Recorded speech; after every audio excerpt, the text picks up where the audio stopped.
Her billionaire son pointed at the poorest man in the room. "I want to sit with him."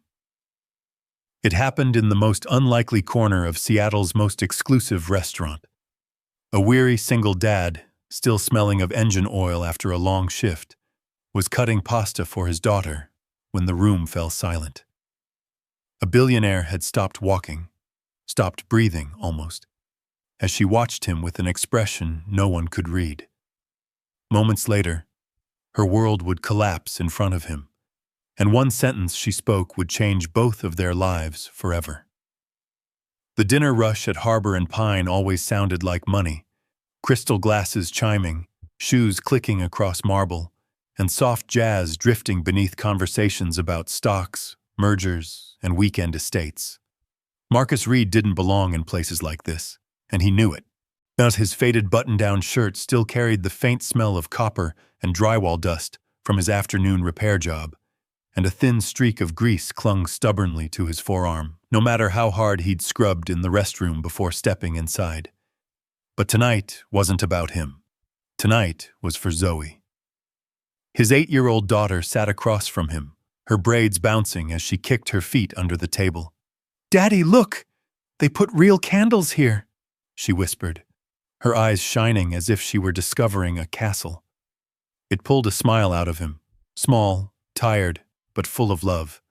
"Yeah, baby girl," Marcus said softly. "Real candles for your real A+." He reached forward to cut her pasta into smaller pieces the way she liked, careful and precise, the kind of small ritual that grounded him after a long day. The hostess had stared at him too long when they walked in, as if assessing whether the sight of a black single father and his daughter might lower the value of the room. Her polite smile never touched her eyes. She'd seated them near the wall, close enough to be seen, far enough to be ignored.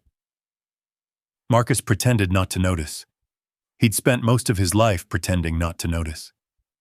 He bent over Zoe's plate, slicing through the steaming noodles, when the room suddenly shifted, like the air tightened. Conversations faltered. Glasses paused mid-air. Even the jazz seemed to drop to a single trembling note. Marcus looked up. A woman stood only a few steps away, framed in the warm glow of the hanging lights. Tall, poised, dressed in a tailored charcoal coat with a silver clasp that glinted like a blade. Evelyn Hart. The Evelyn Hart. Some billionaire founder of Heart Bio, face of magazines Marcus saw in checkout aisles, but never bothered to pick up. Her presence felt like a change in weather, sharp, cold, undeniable. She wasn't looking at the crowded room. She wasn't looking at the VIP mezzanine where she clearly belonged. She was looking directly at him. Marcus froze, knife still in hand, unsure if he was in trouble or dreaming. Evelyn's expression wasn't harsh, yet it wasn't warm either. It was calculating, curious, as if she were trying to understand a puzzle she hadn't expected to find tonight. For a moment, Marcus wondered if he had spilled something, or if Zoe had done something wrong. He lowered his eyes instinctively, bracing for the familiar sting of being misjudged. But Zoe noticed the woman before he could speak. "Daddy," she whispered, tugging his sleeve. "Oh, that lady's looking at us." The room waited, breath held. Evelyn didn't move, didn't blink. Her gaze lingered on the way Marcus gently steadied Zoe's plate, on his rough hands performing a tender task. And though Marcus couldn't read her thoughts, something in her face flickered, a split second of recognition, or longing, or maybe grief. Why would a billionaire stop to stare at a man like him? Before he could figure it out, a waiter hurried to Evelyn's side, bowing his head in practiced reverence. But she didn't acknowledge him. Her eyes stayed locked on Marcus, as if he had unintentionally stepped into a story that wasn't his. Marcus's stomach tightened. He'd been stared at his entire life, but never like this, never in a way that made the whole room lean in. Across the table, Zoe reached for his hand. "Daddy, did we do something wrong?" He swallowed hard. "No, sweetheart," he murmured, though even he wasn't sure. Evelyn took a single step closer, and just like that, the question tightened its grip on Marcus's chest, louder than the clinking silverware, louder than the whispers forming around them. Why had this powerful woman stopped walking just to watch a weary single dad cut pasta for his daughter? He didn't have time to wonder long. A sharp crash split the tension. Zoe's water glass tipped over, rolling across the table before hitting the floor. Water splashed against Marcus's shoes. The restaurant went painfully silent, as if every guest needed an excuse to stare harder. "Oh, Daddy, I'm sorry," Zoe gasped, her hands fluttering helplessly. "It's okay, sweetheart," Marcus murmured. He reached for the stack of napkins he always kept in his jacket pocket. Habit. Years of fixing messes, for customers, for landlords, for anyone who needed help, had etched preparedness into him. He knelt beside the table, blotting water off the polished wood floor. That's when the comments started. A man in a fitted suit at the next table leaned toward his dining partner, not bothering to lower his voice. "Seattle's really changing, isn't it?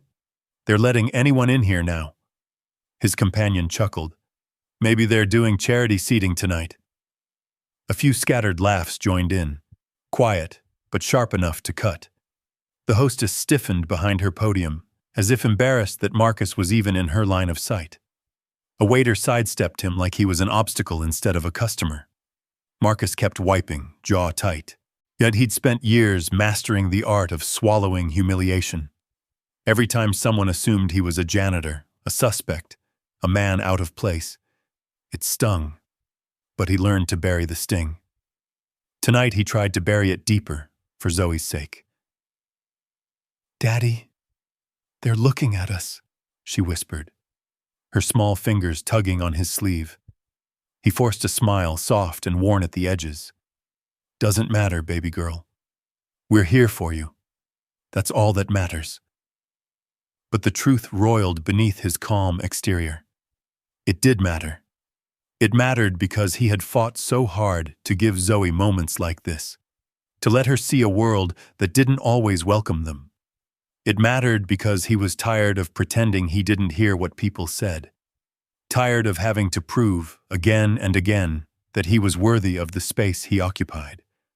He stood up slowly, dabbing the last of the water from Zoe's dress.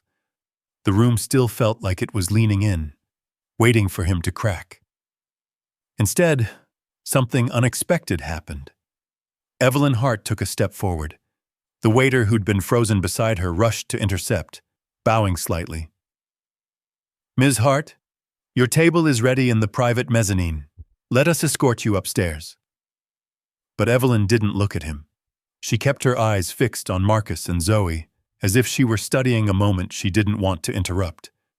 Then she spoke, calm, cool, her voice slicing clean through the din. "Is there a problem here?" The suited man who had mocked Marcus straightened in surprise. "Oh, Ms. Hart, no problem at all. We were just—" Evelyn's gaze passed over him without acknowledgement, settling instead on Zoe. Her expression softened by a barely perceptible degree. "Oh, you all right, sweetheart?" Zoe blinked, startled that the billionaire was speaking to her. I just spilled my water." "Accidents happen," Evelyn murmured. "They don't define you." The words were simple, but they landed like a hand gently placed on a trembling shoulder. Marcus didn't know what to make of it. Why was she talking to them? Why did someone like her notice someone like him? Before he could gather himself, the restaurant manager approached with brisk urgency. "Ms. Hart, the VIP area is prepared. If you'd like to avoid distractions, we can move you upstairs immediately." His eyes flicked toward Marcus and Zoe in a way that said everything his practiced smile tried to hide. Marcus braced himself. There it was, the inevitable push, the signal that they didn't belong. He tightened his grip on the napkins, ready to offer an apology he didn't owe. But Evelyn turned slowly toward the manager, her expression cooling to steel. Distractions, she repeated, as if tasting the word. The manager swallowed. Only meant that your dining experience is perfectly fine where it is. A ripple went through the room. The manager blinked, confused. But the VIP floor. My son decides, Evelyn said flatly. Only then did Marcus notice the boy half hidden behind her coat, a delicate, pale-faced 7-year-old with wide, curious eyes. Liam, the heir to a billion-dollar empire. Liam peeked at Zoe, then tugged on Evelyn's hand. Mom, can we sit near them? She looks happy. The manager's jaw slackened. The suited diner nearly choked on his wine. Marcus felt his heart trip over itself. Why them? Why here? Why now? Evelyn nodded once, decisive. We'll sit here. Then, before Marcus could react, she pulled out the chair beside him and lowered herself gracefully into it, leaving the entire restaurant stunned, confused, and buzzing with judgment. He was too stunned to breathe. Zoe looked between them, her father, still holding a damp napkin, and the billionaire now sharing the same small wooden table. She whispered, Daddy, is she really eating with us? Marcus didn't answer. He couldn't. Because Evelyn Hart, a woman who lived in a world of boardrooms and private jets, was looking at him with something he couldn't decipher. Something searching. Something human. And the question that had haunted him a minute ago grew even heavier, even louder. Why them? Why him? Why now? And what did she see? Marcus barely had time to process the question when Liam stepped forward, had small hands gripping the edge of the table. The boy's voice was soft, but in the hush that had fallen over Harbor and Pine, it carried farther than he meant it to. Mom, can we sit next to them? Please? It was such a simple request, but it sliced through the room like a warm light cutting through cold, heavy fog. Marcus blinked, unsure he'd heard right. Zoe stared at Liam as if he were a character who had just stepped out of her favorite storybook. Evelyn didn't look at her son at first. She looked at Marcus, straight, clear, studying him as though trying to understand a detail she'd missed before. Then she turned back to Liam, her voice gentler than anything the restaurant had heard from her. Why do you want to sit here? Liam pointed at Zoe, his expression earnest. She looks happy, like she really likes being here. Well, I want to sit with someone who smiles like that. The restaurant manager stiffened. Ms. Hart, the VIP section is prepared. No cameras, no public disturbance. It would be far more appropriate for someone of your... Evelyn lifted one manicured hand, silencing him effortlessly. My son decides, she said again. But this time her eyes lingered on Marcus as she spoke. The manager swallowed his protests, the color draining from his cheeks.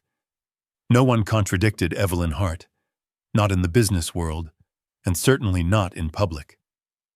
Evelyn pulled out a chair beside Marcus, the metal legs scraping faintly against the floor. The sound alone made the entire room tense. Billionaires didn't change seating arrangements. They didn't mingle with strangers. And they definitely didn't share tables with single dads wearing discount shirts. Zoe straightened up, hands pressed politely to her lap, like she'd suddenly remembered every rule for fancy places Marcus had taught her. You can sit here, she said, smiling at Liam. It's okay. Liam grinned, easing into the chair next to her, as though the universe had always intended it. In seconds, the two children fell into conversation. Cartoons, school, favorite foods, forming a quiet bubble of innocence that didn't care about wealth or status. But Marcus felt the weight of the room shift. Every pair of eyes burned into the back of his neck. He cleared his throat softly. Ms. Hart, you really don't need to sit here. We were just having a quick...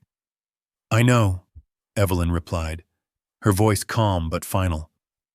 But this is where my son wants to be. It wasn't an apology. It wasn't an attempt to make him comfortable. It was a truth she spoke as plainly as the weather. Evelyn Hart didn't negotiate her decisions. Marcus swallowed, unsure what to do with the sudden closeness of someone so far beyond his world. Her perfume, clean, crisp, something expensive he wouldn't dare guess, hung lightly in the air. She sat with perfect posture, hands resting on the table, her gaze flicking between the children and Marcus's still tensed shoulders. Then the sharp pang of embarrassment hit him again. His shirt wasn't pressed. His boots were scuffed. His hands, though washed, still bore faint charcoal marks from rewiring a faulty breaker earlier that day. He felt every reminder of his place in the world. Zoe leaned in toward Liam, proudly showing him the sticker her teacher had given her, a gold star with outstanding effort printed in bold. Liam's eyes lit up. "Well, that's so cool, Zoe." Marcus forced a smile. At least someone at this table felt like they belonged. Evelyn's attention steadied on Marcus. "Your daughter is bright," she said quietly. "And she seems confident. You must be doing something right." He blinked, surprised. Compliments weren't foreign to him, but getting one from someone whose net worth could probably buy all of Seattle felt strange. Warm, but strange. "I do my best," he said, voice low. "She deserves the world." "Most children do," Evelyn murmured, almost to herself. For a moment, the conversation quieted. Soft music filled the background again. Servers resumed their steps, though more cautiously now that Evelyn Hart was seated somewhere unexpected. Then Zoe, oblivious to the tension around her, looked at Liam with wide, excited eyes.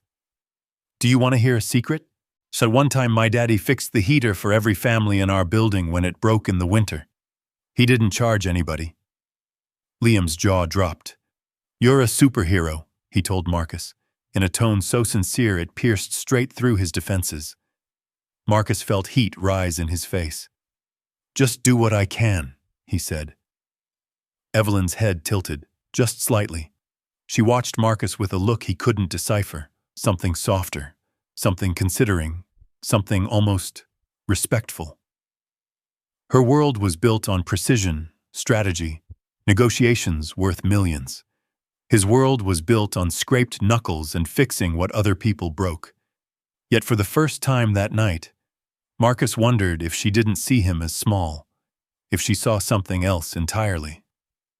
The children burst into giggles over a silly drawing Zoe showed Liam, all their laughter bubbling up into the golden air of the restaurant. It felt like a rare, fragile peace had settled at the table, but peace never lasted long in places built on judgment. A shadow fell across the table. A woman from the opposite booth, a wealthy regular, always adorned in diamonds, leaned back, her voice pitched loud enough for everyone to hear. "A billionaire dining with a handyman," she scoffed. "Seattle must be falling apart faster than I thought." Marcus froze. Zoe's smile faltered. And just like that, the room's quiet warmth shattered into icy glass. Before anyone could react, Evelyn turned her head, but not in anger, in warning. A storm was building behind her eyes, ready to strike, and the night was far from over.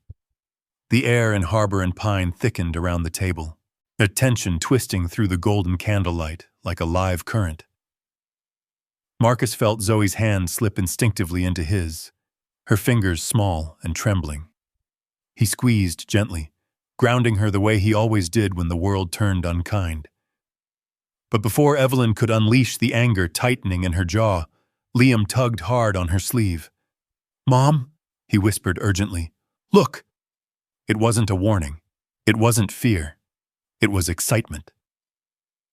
Zoe had pulled out a folded slip of paper from her backpack, a bright sheet covered in colored pencil and glitter stars. "I made this in art class," she told Liam with earnest pride. "It's my dream garden. Every plant is something I want to grow when I get a yard someday." Liam leaned in so far he nearly toppled out of his chair. "Whoa! You drew all that? You're like an artist." Zoe giggled. a warmth returning to her face. Daddy says if you imagine something long enough, you can build it for real. Marcus blinked, surprised she remembered that. He'd said it once while fixing a broken radiator, trying to teach her about hope. She had tucked it away like a treasure. Liam's eyes shone. Can you show me how to draw something like that? Sure. Zoe slid closer, shoulders brushing his, the two of them falling quickly into the easy companionship only children mastered, a quiet universe where status meant nothing and joy meant everything. The storm in Evelyn's eyes softened, completely. As she watched them, something in her chest shifted, an ache she didn't know how to name. The laughter bubbling between Zoe and Liam cut through the cold edges of her life. Their innocence, their connection, to the way they shared crayons and dreams without hesitation. It was something Liam rarely, if ever, experienced in his sheltered, meticulously controlled world.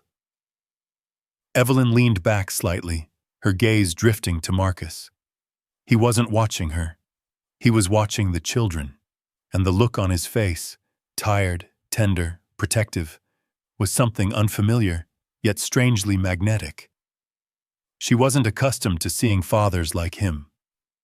Her world was full of partnerships on paper, parents who raised their children through staff, and fathers who showed affection only in quarterly donations or high-end gifts.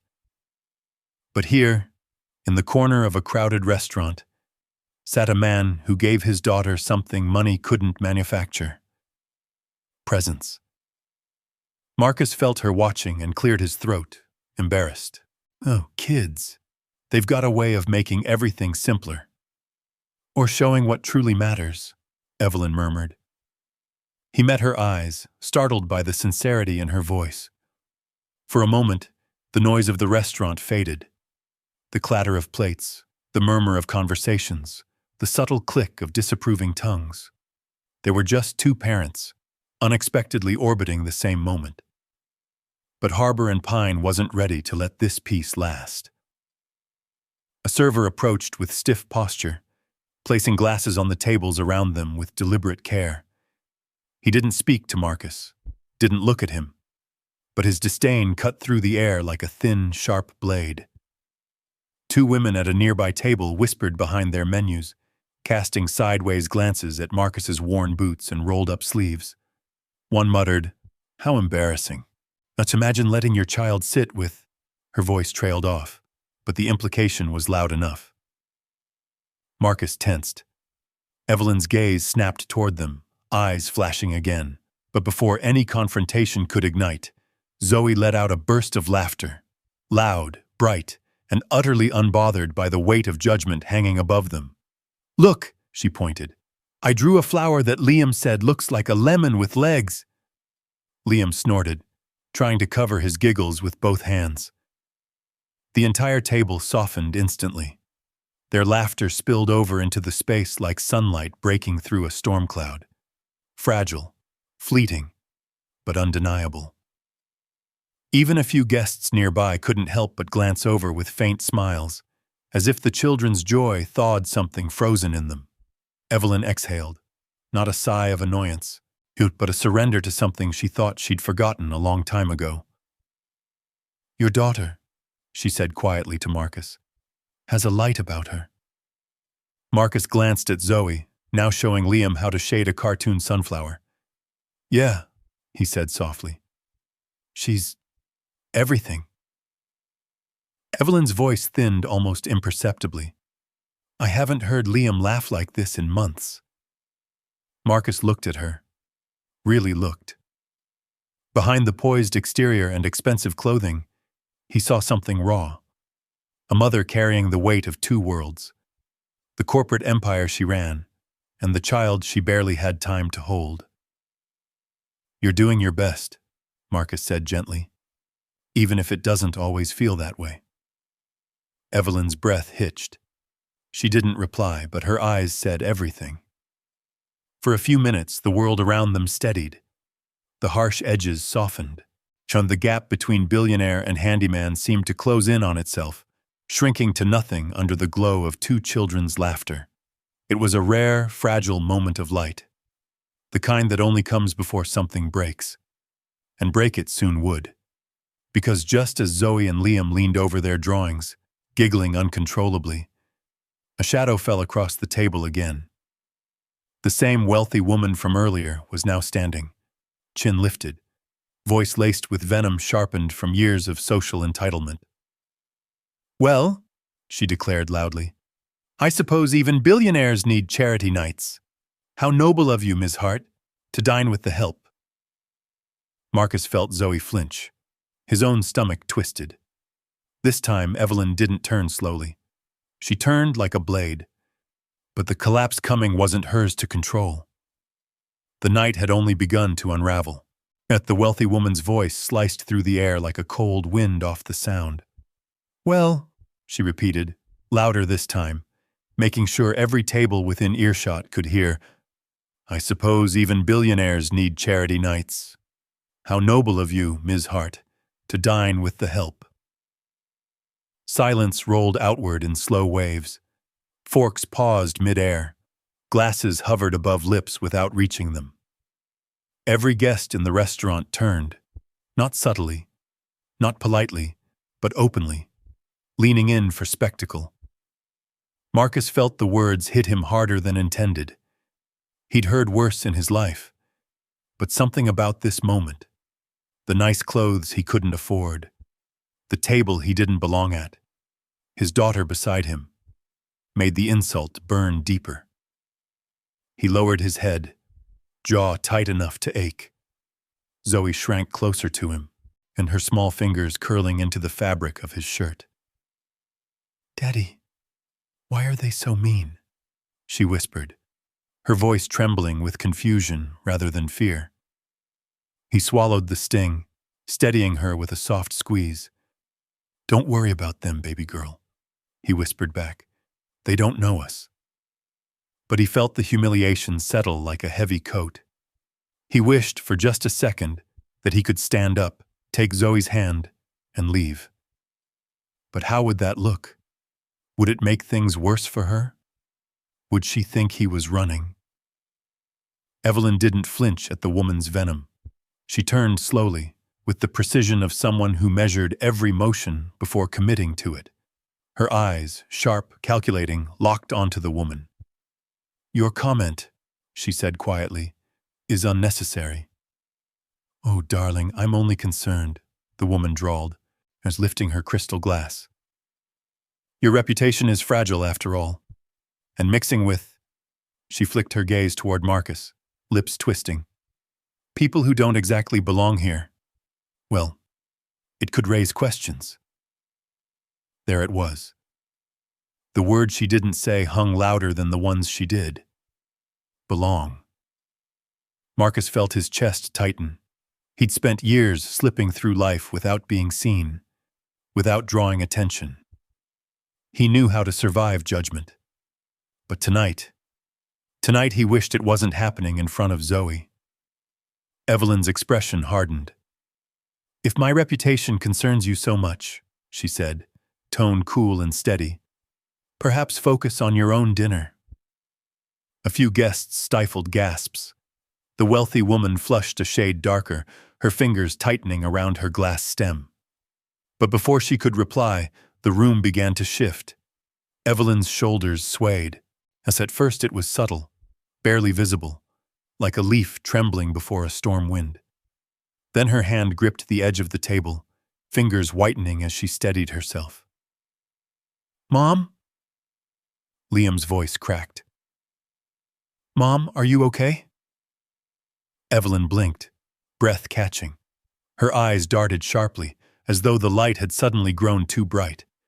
A sheen of sweat glimmered across her forehead. Marcus saw it instantly. The shallow breaths, the trembling fingers, the faint, almost imperceptible drop in her posture. His instincts kicked in harder than panic.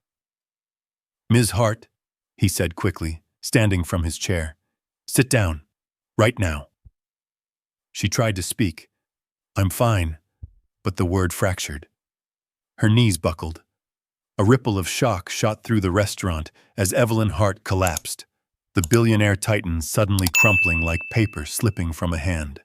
Gasps broke from every corner. "Call 911!" someone shouted. The wealthy woman from earlier froze, horrified. Liam screamed, tears already spilling down his cheeks. "Mom! Mom!" Marcus didn't hesitate.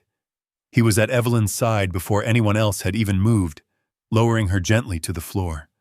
The marble felt ice cold under his palms as he lifted her head slightly, assessing her breathing, checking her pulse. Hypoglycemia. Severe. He could see it instantly, the way someone trained once sees the world in layers others don't.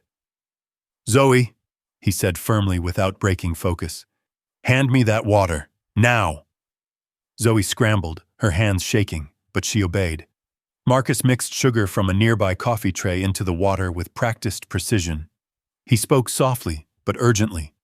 "Ms. Hart, Evelyn, stay with me. You're okay. I've got you."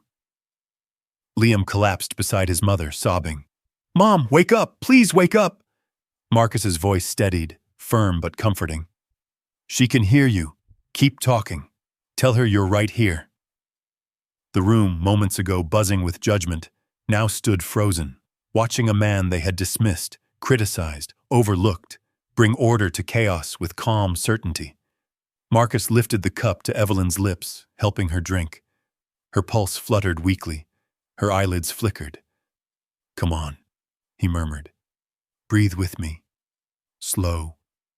In. Out. You're safe." A hush fell over Harbor and Pine. The billionaire had fallen, and the single dad no one wanted there was the only one who knew how to save her. It felt like the entire restaurant was holding its breath. Zoe knelt beside Liam, placing a hand gently on his back. "It's okay," she whispered. "My daddy helps people all the time. He won't let anything happen." And though tears streamed down Liam's face, he nodded, clinging to those words like a lifeline. Evelyn's breathing steadied, her lashes trembling as she started to regain consciousness. The room exhaled collectively. But Marcus didn't relax. The collapse was just the beginning. The real storm was still on its way. For a few suspended seconds, Harbor and Pine felt less like a fine dining restaurant and more like the inside of a beating heart. Every pulse, every breath, hanging on what Marcus would do next. Evelyn's body, moments ago rigid with shock, now rested in his arms as he stabilized her breathing. "She's responding," Marcus murmured, his voice low but steady, the tone of a man who had seen emergencies before and had survived worse. But her blood sugar dropped fast. She needs the mix I just gave her to hit her system." A security guard hovered nearby, helpless. "Sir, ambulance is on the way."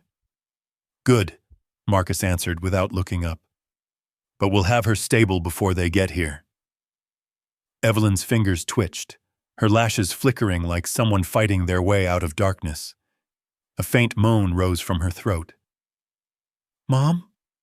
Liam whispered, kneeling closer, tears staining the collar of his little shirt. His voice cracked with fear he didn't yet know how to hide. "Mom, please, wake up." "Talk to her," Marcus said softly. "She'll follow your voice." Liam leaned in, trembling. "Mom, it's me. I'm right here." Zoe moved beside him, offering the kind of gentle comfort only another child could. Her hand slid into his, small fingers wrapping around his tightly. "She's safe," she said, her voice warm and certain. "My daddy knows what he's doing." A soft ripple ran through the watching crowd. Confusion, awe, something like guilt. The same people who had judged Marcus minutes ago now watched as he worked with calm precision, grounding the billionaire's son with nothing more than a steady voice and a reassuring presence. Evelyn's breathing deepened. Her eyelids fluttered open. The first thing she saw was Marcus, kneeling beside her, his expression focused and gentle. The second was her son, clinging to her arm. The third was the crowd watching. She tried to sit up, but Marcus pressed a steady hand to her shoulder. Easy. Don't rush it. Evelyn blinked at him, dazed. You... What happened? You collapsed, Marcus said quietly. Your blood sugar dropped. You're safe now. Safe. That the word seemed to settle into her like warmth spreading under cold skin. Liam threw himself into her arms, sobbing. Mom, I was so scared. You fell and you weren't breathing right and... Evelyn hugged him, her hand trembling as it stroked his hair. I'm here, sweetheart. I'm fine. Marcus nodded. She's okay, Liam. She just needs to take it slow. The wealthy woman who had mocked Marcus earlier now stood several feet back, her face pale, unable to meet anyone's eyes.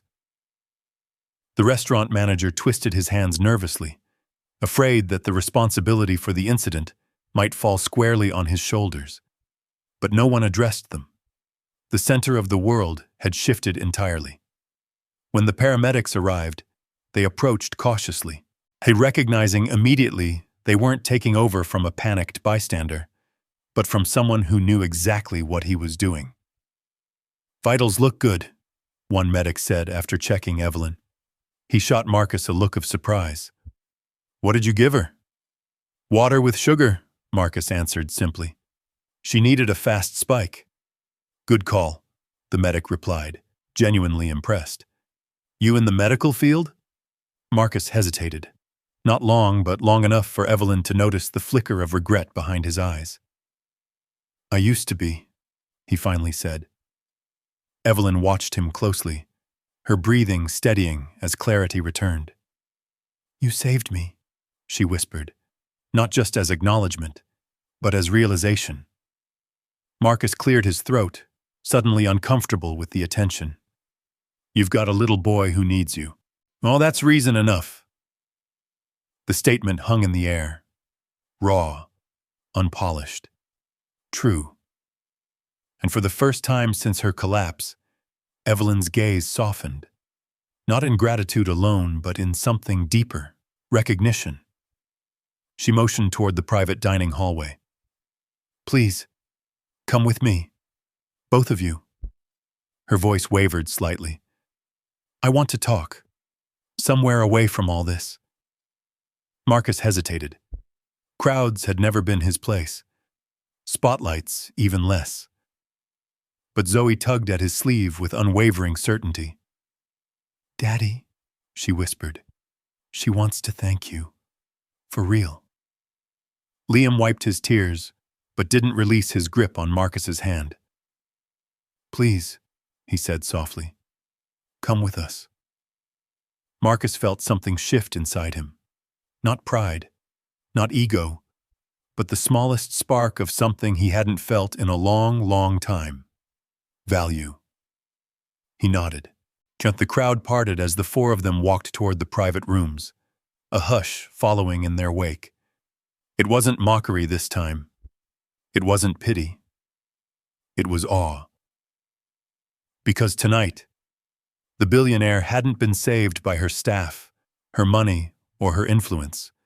She had been saved by a man the room had dismissed, a man nobody expected to matter. And behind them, the whispers changed, not cruel, not condescending, but stunned. Who is he? Evelyn Hart intended to find out, and Marcus Reed had no idea how much that question was about to change his life. The private dining suite at Harbor and Pine was nothing like the bustling restaurant outside. The heavy oak door muffled the noise instantly, leaving behind a cocoon of soft amber light and the faint scent of vanilla from a candle flickering on the table. The air felt warmer here, quieter, a place meant for conversations that never reached the world beyond its walls. Evelyn settled into the leather booth slowly, still pale but steady. Liam refused to leave her side, clutching her hand with both of his small ones. Zoe stood close to Marcus, sensing the heaviness in the room without understanding it. For a long moment, silence filled the space. Then Evelyn looked up at Marcus, her voice low, almost fragile. You saved me out there. But Why? Marcus blinked, caught off guard. Why? He echoed. Because you needed help. She studied him, brow furrowing. Most people freeze in moments like that. Or panic. You didn't hesitate. Not for a second. Marcus exhaled, a slow, heavy breath. I've seen enough emergencies to know there's no time for hesitation. Evelyn leaned forward. How? The single word carried weight.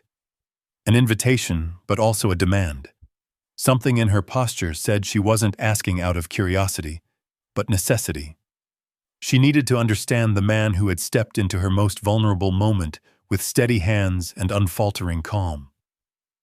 Marcus looked down at his hands, the lines and scars etched into them.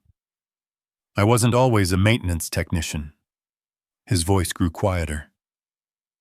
A long time ago, I worked as an EMT, emergency medical tech. I handled trauma calls, crisis cases, situations that changed a person, whether you wanted them to or not. Zoe's head snapped toward him. Daddy, she'd heard fragments of this story, but never the whole truth. Evelyn's eyes softened with understanding. So you recognized the signs? Yeah, Marcus nodded. Your blood sugar dropped fast, and the stress. It hit you harder than you expected. The weight of her exhaustion finally showed in Evelyn's face. Not the exhaustion of a long day, but of years carrying a world too heavy for one pair of shoulders. I haven't slept more than a few hours a night in months, she murmured. The board is restless, investors want new directions, and every headline wants something dramatic enough to pull attention. She closed her eyes briefly. But tonight, it wasn't a crisis of work. It was everything. Marcus listened, not interrupting, not judging, just present. Evelyn swallowed hard. I hate being vulnerable in public. I hate giving my enemies anything they can use. She looked up, meeting his gaze with startling honesty. Tonight, I felt everything slipping out of my control. Marcus nodded. That happens to everyone. It doesn't matter how wealthy or powerful you are. She stared at him, at the man sitting across from her, wearing a shirt that had seen too many 12-hour shifts, yet speaking with a quiet authority that made even the candlelight seem to still. Who are you, Marcus Reed? She whispered. His jaw tightened. This was the part he avoided, the part that still felt like a wound rather than a memory. I left the field, he said finally, after my wife passed away. Evelyn stilled. Liam looked up at him, eyes wide. Even Zoe lowered her gaze as if sensing the ache beneath her father's voice. Marcus continued, his tone steady but tinged with old sorrow. She died during an operation. Complications. I wasn't there. I was on a trauma call, helping someone else. For years, I told myself that if I had been there, if I hadn't chosen my job over being by her side, maybe things would have been different. Evelyn's breath caught, not out of shock, but empathy. I couldn't go back to medicine after that, he said quietly. Couldn't save strangers when I hadn't been able to save the one person who mattered most. So I took whatever jobs let me stay close to Zoe, jobs that didn't demand my entire life. The room fell into a deep, reverent silence. Evelyn pressed a hand to her heart, eyes glistening but not breaking. You carry wounds no one sees, she said softly. Invisible scars, often deeper than the visible ones. Marcus looked down. We all do. It was then, in that moment of unexpected vulnerability, that the door burst open. Evelyn's assistant, Harper, rushed in, his face drained of color and phone clutched in one shaking hand. Ms. Hart, her voice cracked. You need to see this. Evelyn straightened, business instinct snapping back like armor. What happened? Harper placed the phone in front of her. A video played silently at first. The clip of Evelyn collapsing in the restaurant. But it wasn't just a clip. It had millions of views already. Hashtags swarmed the screen. Speculation, rumors, headlines forming before the truth even had a chance to breathe. "The board is convening an emergency meeting," Harper said, her voice trembling. "They're invoking the fitness clause. They believe your collapse is evidence you're unfit to remain CEO." Liam clutched her harder. "Mom, no!" Evelyn's face went pale, the weight of the news hitting her harder than the physical fall earlier. "Oh, they're using this against me." Marcus leaned forward. "Who leaked it?" Harper shook her head. "We don't know yet." Marcus's jaw clenched. He knew. He didn't know the name. He didn't know the department. But he knew. This wasn't an accident. This wasn't coincidence. This was a setup. And the people targeting Evelyn Hart had just made the mistake of involving her son, and the man who had once built his life around recognizing danger before it struck. He stood slowly. "Ms. Hart," he said, voice steady and low, "someone wants you to fall." Evelyn looked up at him, breath shaking. "And I'm not about to let that happen." The words settled into the room with the weight of thunder. Zoe and Liam exchanged worried glances, their young faces mirroring the fear neither adult dared to fully show. Harper hovered near the doorway, and as if expecting another blow to crash through at any moment. And Evelyn looked like someone standing on the edge of a cliff, one breath away from losing everything she had built. Marcus stepped closer, lowering his voice. "Tell me what you know, everything." Harbor and Pine's private room, with its soft lighting and rosewood walls, was suddenly no longer a sanctuary. It felt like a war room, one where the clock was ticking and the enemy's shadow stretched long and dark. Evelyn steadied herself, clasping her trembling hands together. "The board has been fracturing for months. Shareholders divided. Pressure from the press. Rumors about my leadership. And now—" She gestured weakly at the phone, where the paused video of her collapse still lit the screen. "This gives them exactly what they need to remove me." Harper swallowed hard. "Oh, they're calling the meeting effective immediately. They said it's procedural, but we all know it's not." Liam pressed against his mother's side. "Mom, are they going to take your job?" Evelyn forced a tight smile for him. "No, sweetheart, not without a fight." But her eyes betrayed her, glassy with panic she had never allowed the world to see. Marcus recognized that look. He had seen soldiers freeze after explosions, medics lock up after losing a patient. The look of someone who had been strong for too long, carrying more weight than human shoulders were meant to bear. He knelt slightly so he could meet her eyes at level. "This wasn't random. Someone planned for you to collapse in public. Someone planned for that clip to go viral instantly." Evelyn stiffened. "You think someone on my team?" "Yes," Marcus said simply. "Oh, someone close enough to know you're vulnerable. Someone who benefits if you fall." Harper gasped. "The fitness clause.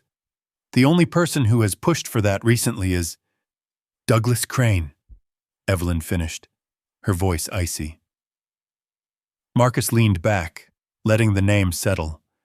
He didn't know the man personally, but he didn't have to. Ambition had a smell, sharp, bitter, unmistakable. He'd worked enough midnight emergency shifts to recognize when someone wanted power badly enough to step over anyone in their path. Evelyn rubbed her forehead. "He's been angling for control of HeartBio's international division for years. Every time the board shoots him down, he finds another angle. And now," Marcus said, "he found a way to make you look weak." Harper's voice trembled. "There's more. The clip wasn't posted from a customer's account, but it was uploaded from an anonymous device, but the metadata shows it came from inside the restaurant staff network. Zoe's eyes widened. Does that mean someone was spying? Marcus nodded. Someone planted a camera or instructed staff to record it. Evelyn's stomach twisted. She looked down at Liam, who clung to her coat sleeve. They used my son. They used my collapse, just for leverage. Marcus's jaw tightened. His voice, when he spoke, carried the steady calm of a man who had walked through chaos and survived. Then they underestimated you.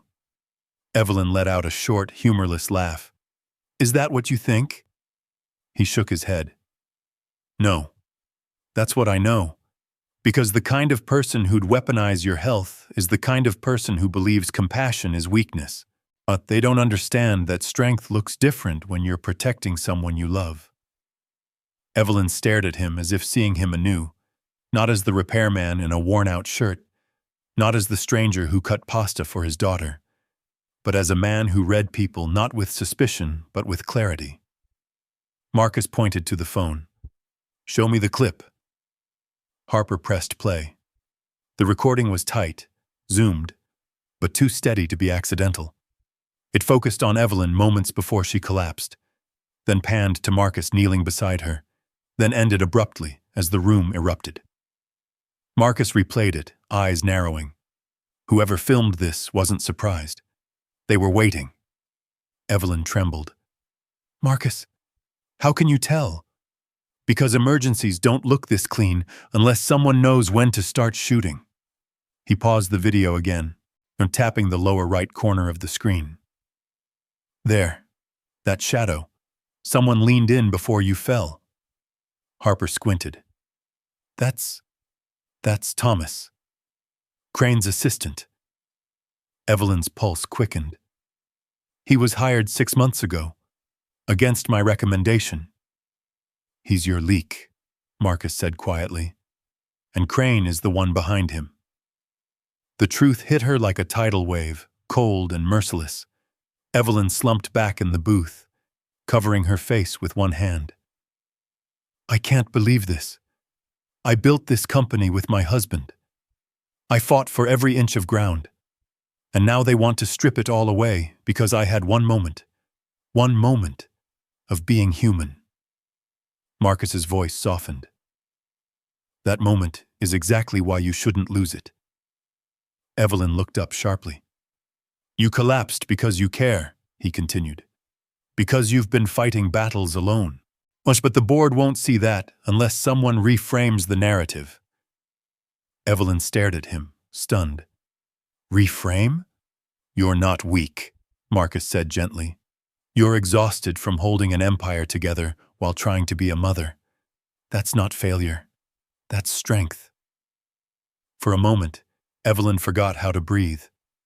Harper covered her mouth, tears forming. Even Zoe whispered, Daddy, that was beautiful. Marcus didn't notice. His eyes stayed fixed on Evelyn. You said someone wants you to fall, he said. Then you fight back. But not with money, not with lawyers, with truth. Evelyn blinked at him, her voice barely audible. And you think I can win? Marcus nodded. If you let me help you. The room fell silent. Then, softly, with the weight of a turning tide, Aunt Evelyn whispered, Marcus, will you come with me tomorrow? Liam looked at Marcus hopefully. Zoe squeezed her father's hand. And Marcus Reed, a man who once believed he had lost the right to save anyone, felt something stir deep inside him. Purpose. Yeah, he said quietly. I'll be there. And for the first time that night, Evelyn Hart allowed herself to hope. Morning came with a gray Seattle haze, the kind that blurred the skyline and wrapped the city in cold stillness. But inside Marcus Reed's small apartment, the air was alive with movement. Zoe zipped her jacket, humming nervously. Marcus knotted his tie, something he hadn't worn in years, and checked himself in the mirror. The tie was crooked. The shirt was stiff. The man staring back at him looked like a stranger wearing someone else's armor. Zoe tugged his sleeve. Daddy, you look really handsome. He smiled softly. Thank you, baby girl. But inside, his stomach twisted. Today he wasn't walking into a job site. He was walking into the headquarters of a billion-dollar corporation, into a battlefield he didn't understand, except in one familiar way. Someone was in danger. Someone was being targeted, and he could not walk away. They arrived at Heart Bio Tower just before 9 a.m., the glass facade reflecting a brooding sky. Workers rushed through revolving doors. Assistants hurried with tablets. Security stood straighter when they saw Evelyn Hart's car pull in. But the moment Evelyn stepped out, the whispers started. That's her. Did you see the video? She fainted in public. She's losing it. Evelyn kept her chin up, but Marcus saw the slight tremor in her hands. Liam ran to Zoe instantly, grabbing her hand like a lifeline. I'm glad you're here, he whispered, as if the presence of another child gave him courage to face the cold world of adults. Evelyn led Marcus into the executive elevator. Soft music played, but none of them were calm enough to hear it. When the doors slid shut, she finally exhaled. The board is meeting in less than an hour. Crane thinks he has the numbers to remove me. Marcus pressed the emergency stop button, gently, but firmly. Evelyn's eyes widened. What are you? Before you walk into that room, Marcus said, voice steady, you need to understand the whole attack. Harper had sent the digital evidence overnight, and Marcus had stayed up until dawn piecing it together, analyzing timestamps, tracing metadata, comparing the behavior of staff in the footage. He held out his phone, showing her the reconstructed timeline. Your collapse happened at 8:14 p.m. The clip was uploaded at 8:17, but the file was created at 8:12, 2 minutes before you even fainted. Evelyn stiffened. They started recording before anything happened, Marcus said. That means your collapse wasn't the opportunity, it was the plan. A breath escaped her lips, half disbelief, half horror. You're saying they expected me to fall? No, Marcus corrected. They counted on your exhaustion catching up to you. They didn't cause the collapse, but they were ready to weaponize it. Evelyn's face fell into her hands. I knew Crane was ruthless, but to exploit my health, that's why we don't fight him with corporate language, Marcus said. He prepared for that. Then how? She whispered.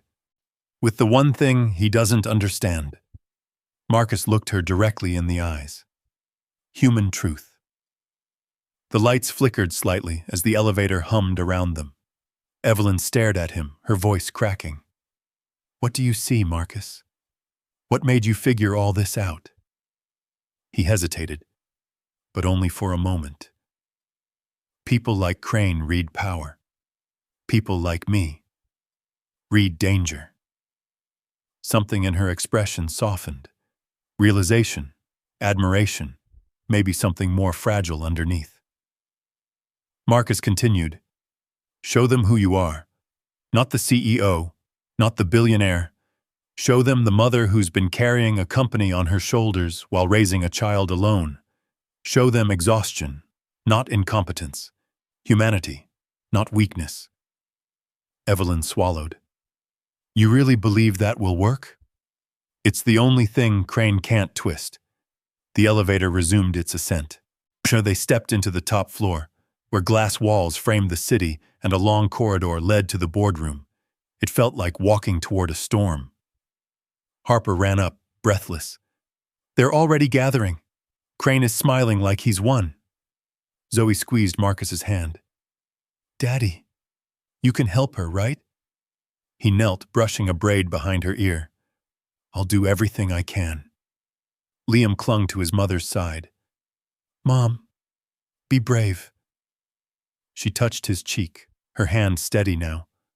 Because you're here, I can be. Then she turned to Marcus. Stay close, she said quietly. I need your clarity. He nodded. But right as they approached the boardroom doors, Evelyn stopped short. Her breath caught. Her eyes flicked downward. "Marcus," she whispered, "I don't think I can do this."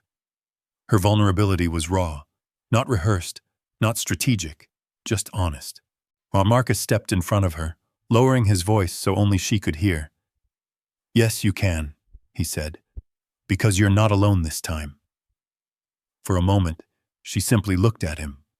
A billionaire studying a handyman, seeing not the worn edges, but the foundation underneath. Strength, presence, conviction carved from pain. She inhaled deeply, lifted her head and pushed open the doors. Crane's smile faltered at the sight of Marcus walking in beside her, and Evelyn Hart, once shaken, now steady, stepped into the lion's den, with 2 children watching from behind her and 1 man beside her who had nothing to gain, except the chance to stop running from who he once was. Today, everything would break, or everything would begin. The boardroom of Heart Bio was a cathedral of glass and steel, while floor-to-ceiling windows framed the gray Seattle skyline, while a long mahogany table reflected the sharp lines of expensive suits and colder expressions. Every board member had already taken their seat, murmuring quietly among themselves, and at the head of the room, standing like a man rehearsing victory, was Douglas Crane. He wore a confident smirk, too confident, too satisfied, the smirk of someone who believed he was about to claim an empire. The moment Evelyn walked in, the whispers stopped. Crane's smile widened, dripping with false pity. "Evelyn," he said smoothly, "we're glad you could join us. Given your condition last night, we were concerned." Marcus stepped forward before Evelyn could respond. His voice was calm, but it carried weight. "She's fine, and she's more capable than ever." Crane blinked, clearly not expecting a stranger to speak. "And who," he asked slowly, "are you?" Marcus didn't answer. Not yet. Evelyn lifted her chin, regaining command. "Let's begin." Crane nodded at his assistant, who dimmed the lights and pulled up the viral video on the massive wall screen. The grainy footage of Evelyn's collapse appeared, flickering across the faces of every board member. Crane adopted a grave, almost mournful tone. "As you can see, Ms. Hart suffered a very public medical incident. The markets reacted negatively. Investors are calling for clarification, and according to the company's fitness clause, we are required to evaluate whether she is still capable of serving as CEO." Evelyn kept her back straight, but Marcus saw the tension in her jaw. "And how," Crane continued, "can we ignore such evidence when her collapse endangered public trust and compromised our company's image?" A few board members nodded reluctantly. Crane smiled again, victory creeping closer. Then Marcus walked forward. Every head turned. He positioned himself between the screen and the table, his posture steady, hands clasped in front of him. "Before this board makes a decision," he said calmly, "we need to review the facts." Crane scoffed. "Sir, this is a closed executive meeting. You are not—" Evelyn cut him off. "He is here at my request." Silence. Crane's smirk faltered. Marcus looked at the board members, people who had never known him, never seen him, and certainly never expected him to stand in their pristine boardroom. "My name is Marcus Reed," he said, voice carrying across the room. "Moss, and I'm the one you see kneeling in that video." He pressed a button, rewinding the footage to the frame where Evelyn collapsed. "I'm also the one who stabilized her before paramedics arrived." Gasps stirred around the table. Marcus continued, "But what you're seeing here is not the whole truth." He tapped the screen again, freezing the recording on a barely noticeable shadow, leaning forward seconds before Evelyn fainted. "That shadow belongs to Thomas Hale," Marcus said, "Douglas Crane's personal assistant." Crane stiffened. "This is absurd." Marcus ignored him. The metadata from the original file shows it was created before Evelyn fainted, meaning the recording started early. Board members exchanged startled looks.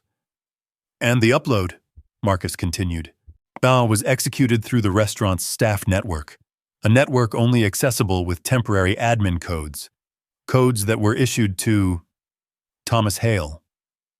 Crane's face reddened. He was dining there.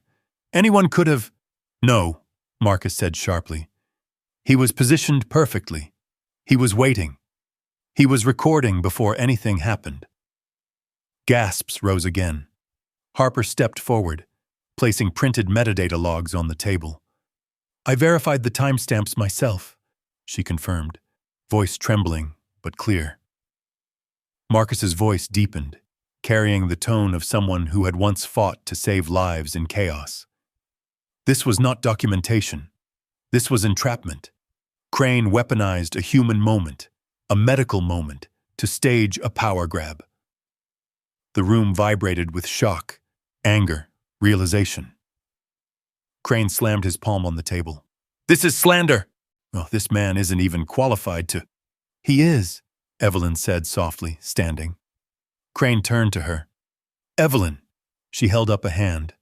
Her gaze was firm, anchored by something that hadn't been there last night. Strength forged in vulnerability. This man saved my life, she said. He heard my son screaming. He acted when my own staff froze.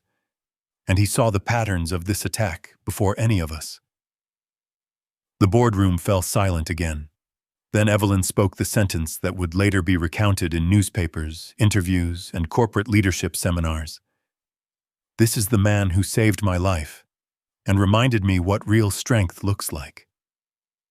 A hush washed across the room. Crane's face paled. Evelyn stepped beside Marcus. You want to use a moment of exhaustion to remove me? Fine. But you will not use deception. You will not use my son's fear. And you will not weaponize my humanity to feed your ambition. Her finger pointed sharply toward Crane. Motion to remove Douglas Crane from his position pending investigation. To Marcus's astonishment, several board members immediately raised their hands. Then more. Then all. Crane's voice cracked. You can't. This is Evelyn. Think about what you're doing. Security approached from both sides. Liam, watching from the doorway, whispered excitedly to Zoe, They're getting him out! Marcus felt Evelyn's shoulder tremble beside his, but this time, it wasn't fear. It was relief. The board voted unanimously. Crane was escorted out of the room, sputtering and red-faced. Thomas Hale was next, dragged behind security with the same shadow that betrayed his role in the sabotage. But when the doors finally shut, silence filled the space again. Only this time, it was triumphant. Evelyn exhaled slowly, visibly shaken but whole. She turned to Marcus, eyes shining not with gratitude alone, but something deeper. Marcus, she whispered, I don't know how to thank you. He shook his head. You don't need to. But Liam ran forward, hugging Marcus tightly around the waist. Yes, you do, Mom. He saved everything. Evelyn smiled, a real smile, unguarded, soft in a way that made the entire skyline behind her feel warmer. And Marcus realized, today nothing broke. Today everything began. But for a heartbeat, the boardroom remained frozen, as if the walls themselves were trying to understand what had just happened. Crane was gone, the door swinging shut behind security. The video had been exposed as manipulation, and Evelyn Hart, who had walked into this room with trembling hands, now stood tall, steady, and undeniably in command. Her eyes drifted toward Marcus, not as a billionaire studying a stranger, but as a woman seeing the person who had just changed the trajectory of her life. Evelyn, one of the older board members finally spoke, adjusting his glasses. We need to proceed with formal commentary on your fitness to lead. The situation requires clarification. Evelyn inhaled slowly, only once, then stepped forward. "I collapsed," she said plainly. "Yes," the board murmured. She continued. "But what you saw in that video was not incompetence. It was the inevitable result of months of sustained pressure, relentless work, and the weight of leading a company after the death of my husband, while raising a child alone. As it was not weakness." Her gaze drifted toward Liam, who stood by Zoe in the doorway, listening with wide, earnest eyes. It was humanity. A hush fell across the room, fuller, deeper than before. "And there is someone here," Evelyn said, "who reminded me that humanity is not something to be ashamed of." Marcus stiffened, not out of fear, but confusion. He hadn't expected to be part of this conversation. He wasn't meant to be here. He was a maintenance technician who had worn the same boots for 5 years. But every eye in the room shifted toward him as Evelyn stepped closer. She stopped beside him, her voice hushed, but resonant enough to vibrate through glass and steel. "This," she said, laying one hand gently on Marcus's shoulder, "is the man who saved my life and reminded me what real strength is." The room went silent. Oh, completely silent. Marcus looked at her, stunned. A man who had spent years shrinking himself so the world would stop hurting him was now standing in front of some of the most powerful people in the city, being called strong by someone who ruled an empire. Evelyn continued.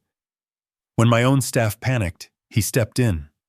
When I was at my weakest, he saw me, not as a CEO, not as an opportunity, but as a mother in need."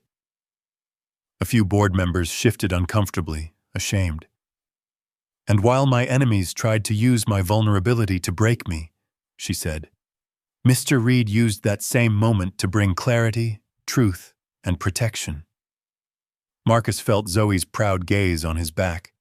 Liam watched him like a hero stepping out of a story. Evelyn's voice sharpened. "Which is why, effective immediately, I am appointing Marcus Reed as HeartBio's Chief Strategy and Wellness Advisor." Gasps erupted. A pin could have dropped in that room. Crane's empty chair seemed to shrink. "That role," Evelyn said firmly, "will serve one purpose: to ensure that our company never again forgets the human beings who make it possible, from the ground floor to this boardroom." The oldest board member cleared his throat. "Ms. Hart, appointing an uncredentialed civilian." "He is not uncredentialed," Evelyn interrupted, her tone crisp as frost. "He is a former EMT with crisis management experience that none of you in this room possess."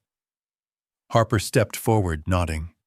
"His analysis this morning prevented a wrongful removal and exposed internal sabotage, yet his insight saved this company from walking blindly into a trap."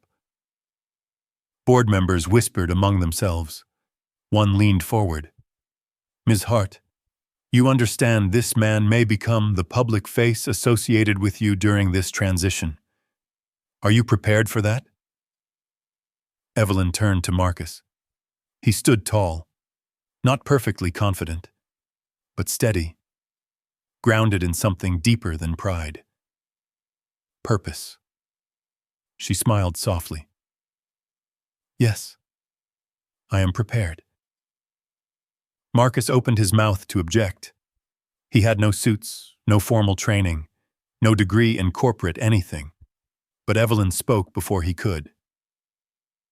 "This company doesn't need another polished executive," she said. "It needs a man who understands people, a man who knows how to keep others standing when they fall." Marcus swallowed hard. "Evelyn, I don't know if I'm the person." "You are," she said simply. "Oh, because when the world told you to leave the restaurant last night, you stayed. When judgment filled the room, you protected your daughter. When fear filled mine, you saved me." Her voice dropped, soft but ringing with truth. "You see the person behind the title." She paused. "And I need that more than anything."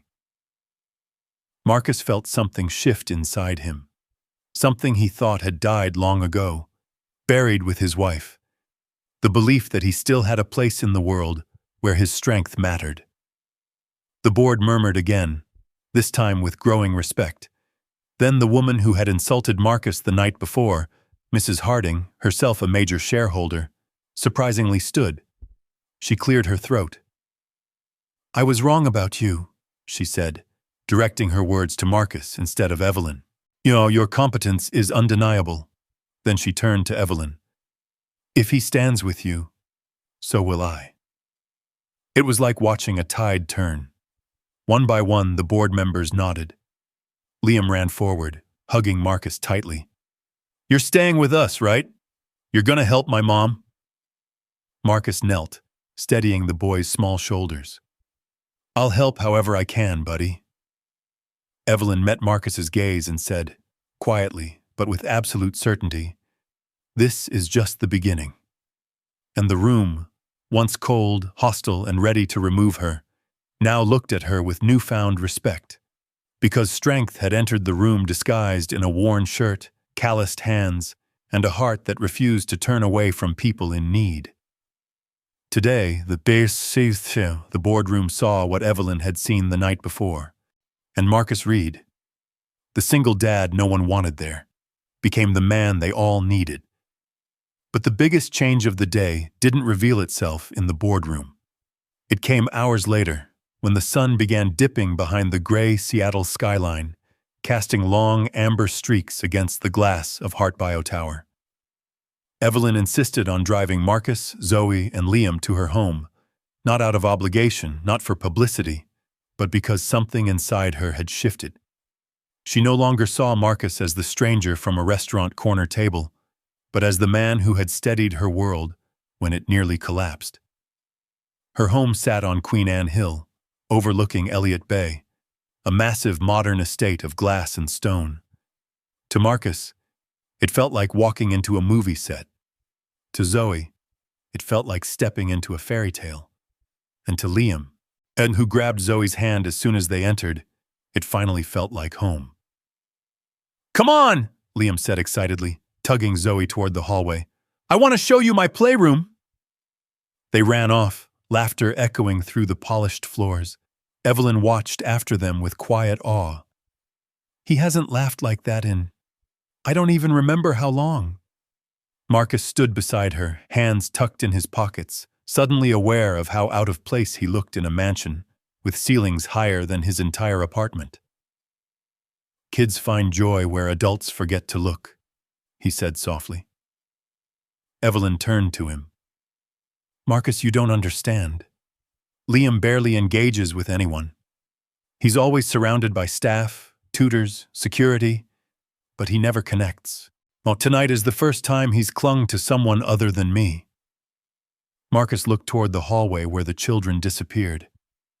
He just needed someone who understood him, someone who didn't treat him like delicate glass. Her expression softened. "Like you treat Zoe."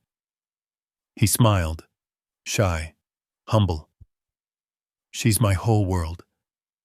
Evelyn's voice lowered. "I can tell."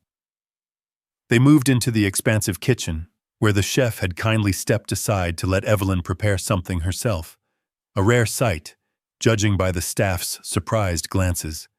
But she waved everyone off. "We're cooking tonight," she announced. Marcus blinked. "We?" "Yes," she said, pulling out pots with exaggerated confidence. "You saved my life.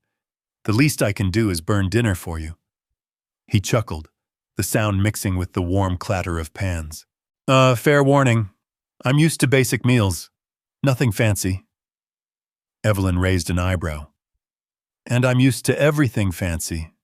So between us, we might actually make something edible." They cooked together, awkwardly, clumsily, laughing at every misstep. Evelyn nearly dropped a pan. Marcus nearly burned the garlic. It was chaotic, imperfect, utterly ordinary, and it felt right. The mansion's cold floors and tall ceilings didn't feel so intimidating anymore. They felt warmer, lived in, almost like they'd been waiting for voices like these. When dinner was ready, they carried plates to the long wooden table. Liam and Zoe arrived moments later, breathless and flushed from running.